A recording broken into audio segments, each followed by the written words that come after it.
Guys, welcome to my channel, Bitchat TV. Baby, we found just who we are meant to be in this galaxy. Sa hindi pa nakasubscribe sa aking channel, Bitchat TV, subscribe na.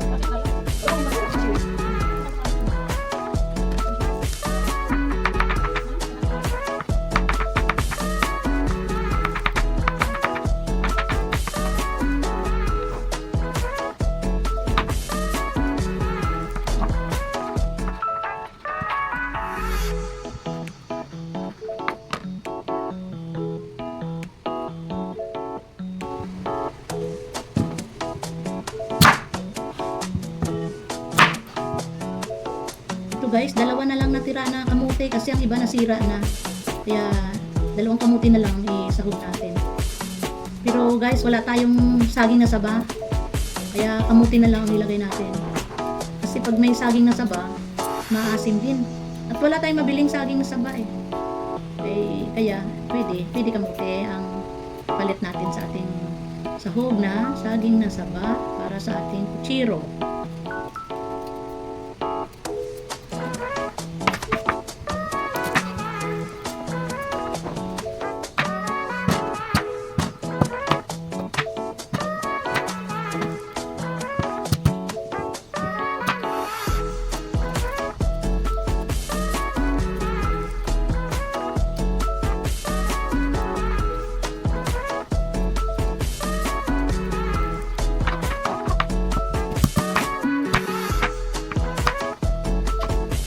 Guys, isa lang ang patatas ilagay natin kasi meron naman tayong kamote.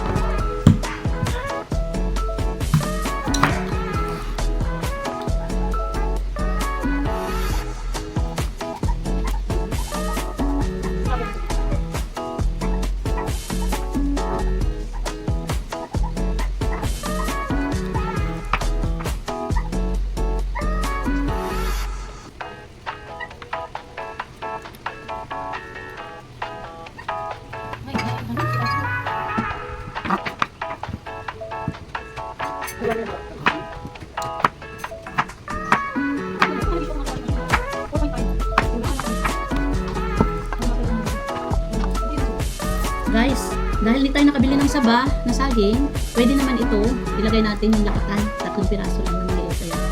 Para magkalasa lang yung ating sabaw na saging. Kasi ito ang inano natin, ayan, meron tayong kamote. Ayan.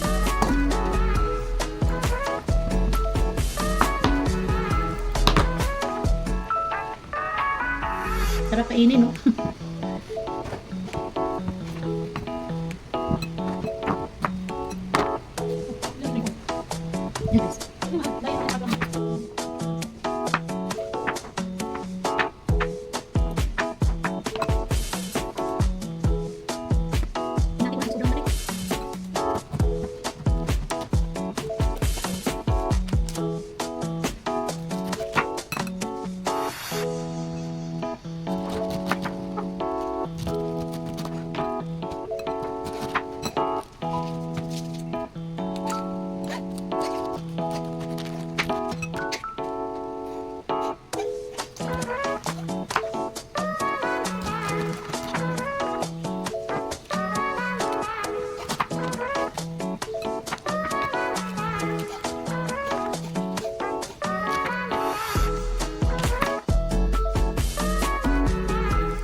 Basahan natin ang mga iniwa. Ito piratas. Ito yung ating saging. Basahan ba natin? Halika. Ito yung ating kamote. Yan. Basasin na. Ito na guys, ang mga sangkap ng ating ilulutong kutsirong manok. Ayan. Mayroon tayong hiniwa-hiwanan na chicken, ang ating panggisa, yung ating patatas, ating saging, na lakatan, kasi wala tayong mabiling saba, kaya lakatan lang ang ilagay natin. At siyempre, yung ating kamote at cabbage. Tara guys, samahan nyo ako sa aking pagluluto.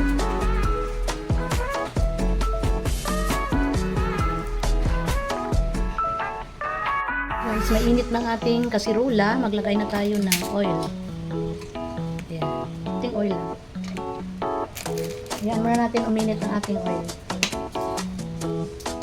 Ayan, ihulog na natin guys ang ating bawang.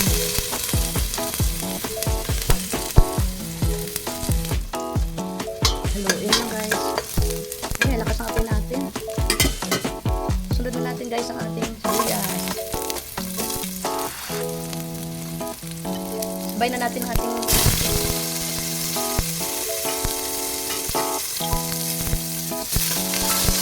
haluin lang natin.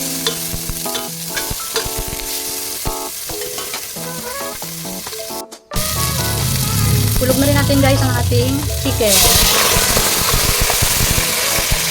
Oh, mausok. Ayan, haluin lang. Lakasan na natin ang apoy guys kasi binawasan ko yung apoy natin. Ayan.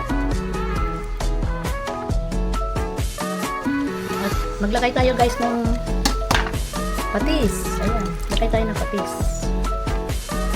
At maglagay na rin tayo ng asin habang ginigisa-gisa natin siya.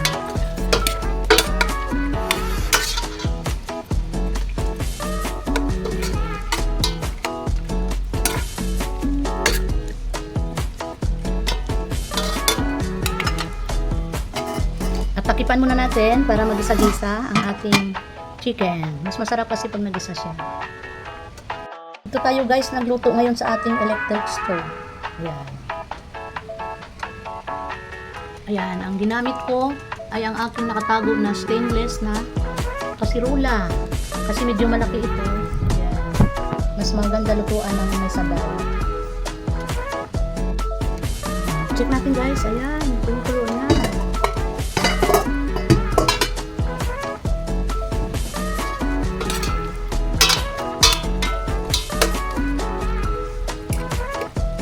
Guys, sunod na natin hulog ang ating patatas para sabay na sa paglambot ng chicken. At itong ating kamote.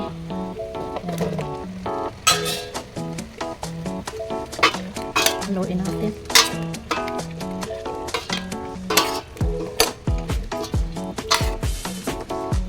Gisa-gisa muna natin guys.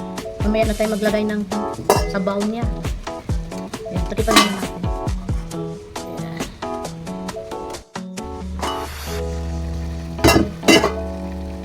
Sunod na rin natin guys pala ito yung paminta. Ayan, bumili lang ako ng paminta na tingi kasi hindi pa tayo naka-groceries guys. Ayan, yan lang sa Dali. Ayan.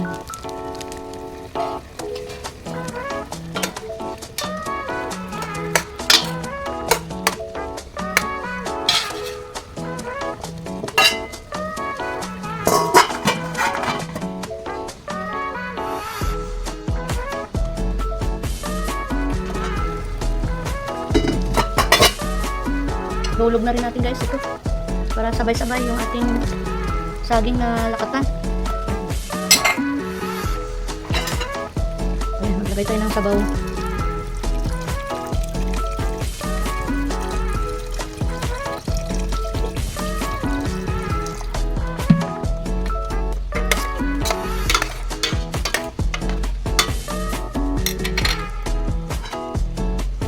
Hintayin natin guys na kumulo at maluto ang ating mga gulay na nilagay dyan. Ayan guys. Itong aking stainless guys ay pwede ka manlamin dito. Yung aking stainless guys na kasirula ay binili ko to nung 1990s pa. Kaya antique na rin to. Japan made. Kaya kahit ano iluto mo dito, pwede rin sa kahoy, pero kuskusin mo lang na maigi, babalik din siya sa dati. Kasi ang stainless hindi siya kinakalawang. At ayan nga. Pwede ka pa manalamin. Yan, ganda. Mura lang ang bili ko dito noong 1990s. Yan, ngayon siguro mahal na ito.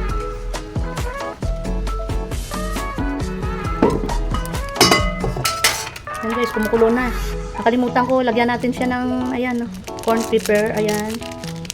Para medyo mabango. Yan, kumukulo na.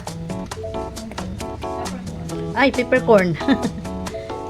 Peppercorn pala. Baliktad. To, pamintang buo. May ka-English pa kasi ako eh. Ayan guys. Hintayin natin na lumambot ang ating chicken at saka gulay. At mayroon pa tayong gulay na ilalagay. Cabbage. Ito pala guys ang ating Del Monte original style tomato sauce. Nakalimutan ko isama sa video kanina. Kaya ito, ihahalo din natin to sa ating kutsiro. Kaso guys, kulang pa rin dahil hindi tayo nakabili ng garbanzos. Pero optional naman dahil lutong bahay lang naman. Dito lang naman sa ating bahay. Tayo lang naman ang kakain. Okay lang. Pero kung handaan talaga, lagyan natin ng garbanzos. Diba? Okay na yun. I-check natin guys. Ayan. Check natin. Ayan. Kung na. Tingnan natin kung medyo hapok pa. Ayan, muna natin lumambot guys. Ito pala guys, nakalimutan ko ilagay ang ating tomato sauce. Ayan. Ayan. Ito, lagyan natin siya ng tomato sauce. Ayan. Depende na lang sa inyo guys kung ano kadami ilagay nyo.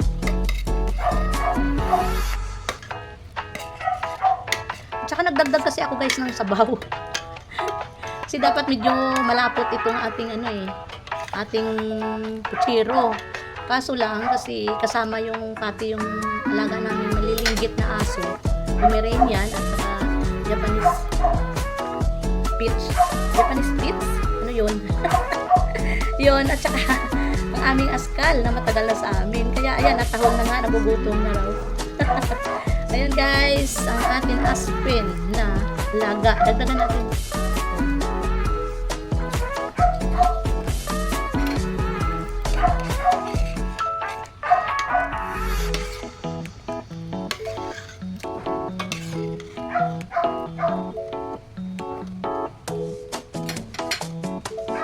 Pakipanin natin guys. Ayan, check natin guys. Ayan. Ayan, malambot na. Malambot na yung chicken natin na guys. Ayan. Pwede na natin ilagay ang ating, ayan, cabbage. Ayan, lagay na natin ang ating cabbage. Unahin natin yung medyo matigas. Marami tayong cabbage guys.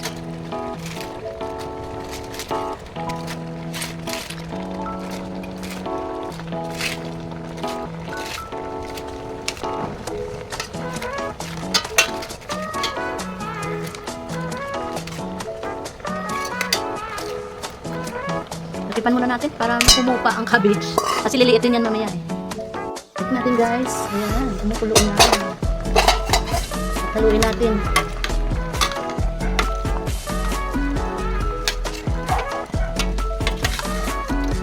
Ayan.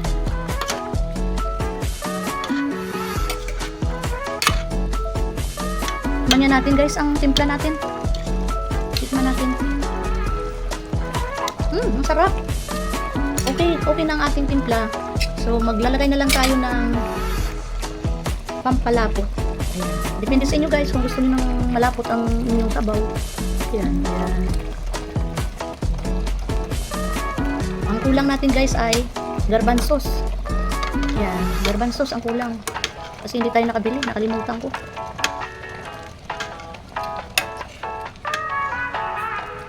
Depende sa inyo kung ayaw nyo ng medyo malapot ang sabaw, pwede naman. Masarap sana kung may garbanzos, kompleto talagang ating kutsiro. Pero di balik. Total, tayo lang na makakain. Itong bahay lang naman ito ni Betcha. Para lang mayroon tayong ulam ngayong tanghali. At depende sa inyo guys kung damihan yung tomato sauce. Ayan. Ayan muna natin kumulo. Basta, ang kutsiro ko guys ay medyo masabaw Kasi gusto nila dito, ayaw nila na medyo parang sarsal lang na malapot-lapot. Gusto nila medyo may sabaw ng konti. At kasi pati yung mga alagang aso namin ay kasama rin dyan sa ulam na to. Tingnan natin guys, tingnan natin ating niluluto ng kutsiro yan. Ayan, medyo okay. Guys.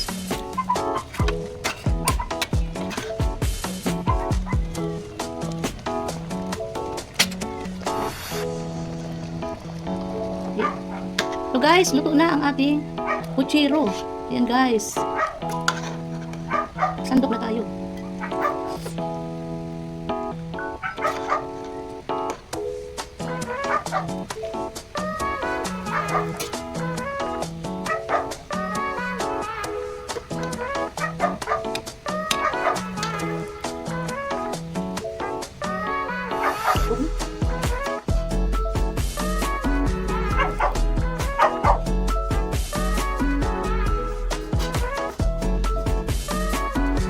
That's it.